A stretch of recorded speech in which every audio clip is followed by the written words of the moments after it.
Você já parou para pensar em quem está no controle do volante quando você entra em um táxi ou chama um aplicativo? E se a pessoa atrás do volante não for quem você imagina? E se o destino final não for exatamente o que você esperava?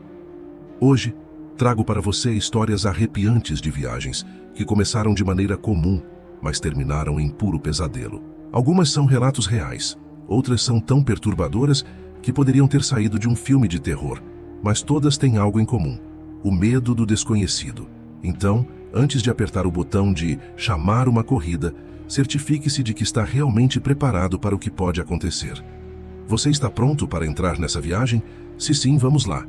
Marcos trabalhava como motorista de aplicativo há 2 anos. Sempre preferiu os turnos da madrugada, acreditando que o silêncio e a calmaria noturna compensavam os perigos de dirigir pelas ruas de São Paulo. Mas, naquela noite, o silêncio parecia carregado, como se algo invisível estivesse observando. Era 2h48 quando o aplicativo notificou uma nova corrida. O ponto de embarque era em uma rua deserta, conhecida pela má iluminação e pelas histórias que rondavam o local. Histórias que Marcos nunca deu atenção. Ele aceitou a corrida sem pensar 2 vezes. Mais uma e vou para casa, pensou, tentando afastar o cansaço. Ao chegar ao local, ele avistou um homem parado sob um poste de luz fraca. O homem vestia roupas simples, mas encharcadas, como se tivesse sido apanhado por uma tempestade. Algo estranho, já que o céu estava limpo naquela noite. Marcos tentou ser cordial, como sempre fazia. "Boa noite, você é o João?", perguntou, confirmando o nome do passageiro indicado no aplicativo. O homem acenou lentamente com a cabeça, mas permaneceu em silêncio. Ele entrou no carro sem dizer uma palavra e sentou-se no banco de trás, diretamente atrás do motorista, o que deixou Marcos desconfortável. Ele decidiu não insistir na conversa e começou a corrida. O destino final era uma região próxima ao centro da cidade, mas algo no comportamento do passageiro fazia com que Marcos olhasse constantemente pelo retrovisor. O homem mantinha a cabeça baixa, como se estivesse observando algo no chão. E, ocasionalmente, parecia murmurar palavras que Marcos não conseguia entender. O clima dentro do carro começou a mudar. O ar ficou mais pesado, como se a temperatura tivesse caído repentinamente. As janelas embaçaram, e um cheiro estranho, parecido com terra molhada, tomou conta do ambiente. Quando Marcos tentou limpar o vidro com a mão, percebeu algo perturbador. A imagem do passageiro no retrovisor parecia diferente. Seu rosto era mais pálido, e seus olhos, quando erguidos, eram completamente escuros. Marcos apertou o volante com força, tentando se convencer de que estava imaginando coisas. Mas o verdadeiro pavor veio quando a voz do GPS começou a se distorcer, pronunciando frases sem sentido, como se estivesse sendo controlada por outra coisa. "Siga em frente, por onde nunca deve ir." O coração de Marcos disparou. Ele decidiu parar o carro e encarar o passageiro. Virou-se rapidamente e, para seu horror, o banco de trás estava vazio. O homem havia desaparecido. Marcos ficou paralisado. Ele não sabia se deveria sair do carro ou simplesmente dirigir para longe. Mas, antes que pudesse decidir, uma mensagem apareceu no aplicativo como se fosse enviada pelo próprio passageiro. "Obrigado pela carona. Nos vemos em breve." Mais tarde, ao conversar com outros motoristas, Marcos descobriu que não era o único a passar por algo assim naquela área. A história do homem encharcado era antiga. Um morador local que morreu atropelado enquanto esperava um táxi na mesma rua. Desde então, ele parece procurar caronas, como se ainda estivesse tentando chegar ao seu destino final. Ana estava exausta, depois de um dia inteiro de trabalho, e uma festa de aniversário que parecia nunca terminar. Já passava da meia-noite quando ela decidiu ir embora, recusando carona de amigos para não desviar do trajeto deles. Na frente do local, abriu o aplicativo e chamou um carro. O motorista chegou em menos de 2 minutos, rápido demais considerando a localização. O carro era preto, brilhante, um modelo mais antigo que ela não conseguiu identificar. Quando o motorista baixou o vidro, ele sorriu. Era um homem na casa dos 40, cabelos bem penteados, rosto pálido e óculos de lentes grossas. "Boa noite, Ana. Pode entrar." Algo na voz dele causou um leve desconforto, mas ela ignorou. "É só uma corrida", pensou. O aplicativo mostrava um trajeto simples, 15 minutos até o hotel. No início tudo parecia normal, mas Ana notou detalhes que a fizeram se sentir inquieta. O painel do carro estava completamente apagado, sem luzes, sem velocímetro visível. O rádio emitia um chiado quase imperceptível, e o ar dentro do veículo era tão frio que ela começou a tremer. Quando tentou ajustar a temperatura do ar-condicionado, percebeu que o botão não se movia. Ela lançou um olhar discreto para o motorista. Ele estava imóvel com as mãos no volante, mas seus braços pareciam rígidos, como se não estivessem realmente controlando o carro. "Está tudo bem?" Ana perguntou, tentando esconder o nervosismo. O motorista respondeu com um sorriso estranho, sem desviar os olhos da estrada. "Tudo está exatamente como deveria estar." Foi então que Ana olhou pela janela e percebeu que não reconhecia mais o trajeto. As ruas estavam desertas, envoltas em uma névoa densa que parecia seguir o carro. Ela abriu o aplicativo para verificar o percurso, mas a rota havia desaparecido, substituída por uma mensagem: "Sem destino." O chiado do rádio aumentou, e Ana percebeu que ele começava a formar palavras. "Você está muito longe de casa." O pânico tomou conta dela. "Olha, eu acho que você errou o caminho. Pode parar aqui mesmo, eu vou descer." Sua voz tremeu, mas ela tentou soar firme. O motorista apenas riu. Mas a risada não era humana. Era grave, metálica, como se viesse de um alto-falante distorcido. Ana olhou para ele novamente e viu algo aterrorizante. Os olhos atrás das lentes grossas não tinham pupilas. Eram apenas esferas brancas brilhantes. Ela tentou abrir a porta, mas estava trancada.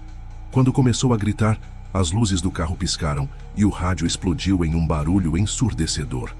De repente, o carro parou bruscamente. Ana foi lançada para frente e, ao recobrar os sentidos, percebeu que estava na frente de seu hotel. O carro estava vazio. O motorista havia desaparecido. Com o coração disparado, ela saiu e correu para o lobby. Mais tarde, ao relatar o ocorrido para a recepção do hotel, Ana descobriu que outras pessoas haviam relatado histórias semelhantes. O mesmo carro preto, o mesmo motorista pálido. Alguns dizem que ele é um espírito vingativo. Outros acreditam que o carro é amaldiçoado, condenado a vagar eternamente. Desde então, Ana nunca mais chamou um aplicativo durante a madrugada. João sempre foi o tipo de motorista que aceitava qualquer corrida. Trabalhar de madrugada não o assustava. Ele gostava da tranquilidade das ruas vazias e do fluxo constante de passageiros. Contudo, em uma noite específica, ele recebeu um pedido que mudaria sua vida para sempre. Era uma noite fria e chuvosa. O pedido veio de um local estranho. Uma estrada secundária na periferia da cidade, cercada por matagal. Ele hesitou, mas o valor da corrida parecia bom, e o destino não era tão longe. Ao chegar, viu uma jovem parada sob a chuva, vestindo um vestido branco que parecia um pouco antiquado, algo que se esperaria de outra época. Ela acenou para ele com um sorriso tímido, e ele destravou as portas. "Boa noite, sou João. Qual o seu destino?" perguntou, tentando ser educado. Ela respondeu suavemente, com uma voz quase inaudível: "Apenas siga em frente." No início, João achou a corrida incomum, mas não necessariamente assustadora. Contudo, ele percebeu que a jovem permanecia em silêncio, olhando fixamente pela janela, enquanto gotas de chuva escorriam pelo vidro. A paisagem ao redor começou a mudar de forma sutil. A estrada parecia esticar-se mais do que o normal, com curvas que ele não lembrava de ter visto no caminho de ida. A iluminação dos postes ficou cada vez mais espaçada, até que desapareceram completamente. João começou a se sentir desconfortável. Ele olhou para o GPS, mas o mapa estava travado. A rota mostrava apenas um caminho infinito, com o destino listado como indefinido. Ele tentou quebrar o silêncio. "Você está indo para uma festa ou algo assim?" A jovem o encarou pelo retrovisor. Seu rosto estava inexpressivo, mas seus olhos pareciam errados. Era como se o branco de seus olhos fosse muito mais brilhante do que o normal, e a íris quase não existisse. "Já estive lá antes", respondeu ela, enigmática. De repente, o carro deu um solavanco. João parou no acostamento, tentando entender o que havia acontecido.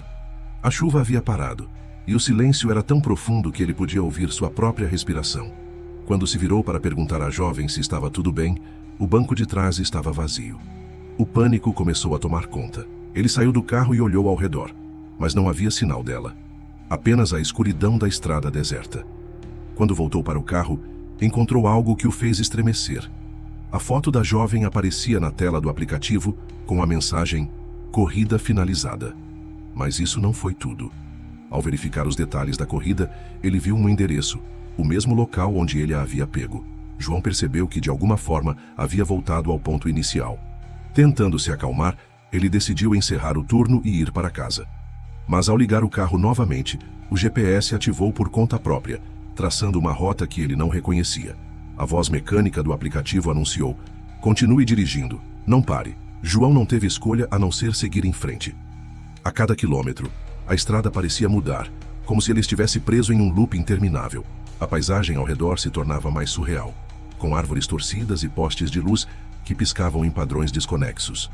Ninguém sabe ao certo como João conseguiu sair daquela estrada. Ele foi encontrado no dia seguinte, estacionado em um posto de gasolina, dormindo no banco do motorista. Seu telefone mostrava dezenas de notificações do aplicativo, todas enviadas durante a madrugada, com mensagens como: "Você não deveria ter aceitado. Agora é tarde." João nunca mais dirigiu à noite e apagou o aplicativo de seu celular. Mas ele sabia que, em algum lugar, aquela jovem ainda o esperava para mais uma corrida.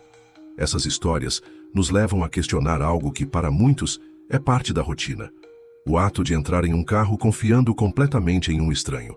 Seja um motorista ou um passageiro, o desconhecido sempre estará lá, escondido entre o silêncio das madrugadas ou nas rotas que parecem normais, mas escondem segredos sombrios. A primeira história nos mostrou como algumas almas podem estar presas a lugares onde suas vidas terminaram abruptamente. No segundo caso, fomos apresentados ao terror do inumano, onde algo aparentemente normal pode ser apenas uma ilusão. E, finalmente, a terceira história nos trouxe o medo mais profundo: o de estar preso em uma situação sem escapatória, onde a realidade parece distorcida e fora do nosso controle. Mas e se essas histórias não forem apenas fruto da imaginação? Quantas vezes você já entrou em um carro e sentiu um calafrio inexplicável? Quantas vezes ignoramos sinais que, talvez, estejam tentando nos alertar sobre algo muito maior? Agora, eu quero saber: você já teve uma experiência assustadora em um táxi ou carro de aplicativo? Alguma corrida que parecia comum, mas deixou uma sensação de desconforto? Compartilhe sua história nos comentários. Quem sabe, ela pode aparecer em um próximo vídeo. E se gostou dessas histórias, não se esqueça de curtir, compartilhar e se inscrever no canal para mais conteúdos aterrorizantes como esse. Até a próxima, e cuidado na sua próxima corrida. Afinal, nem sempre o motorista ou o passageiro são o que aparentam ser.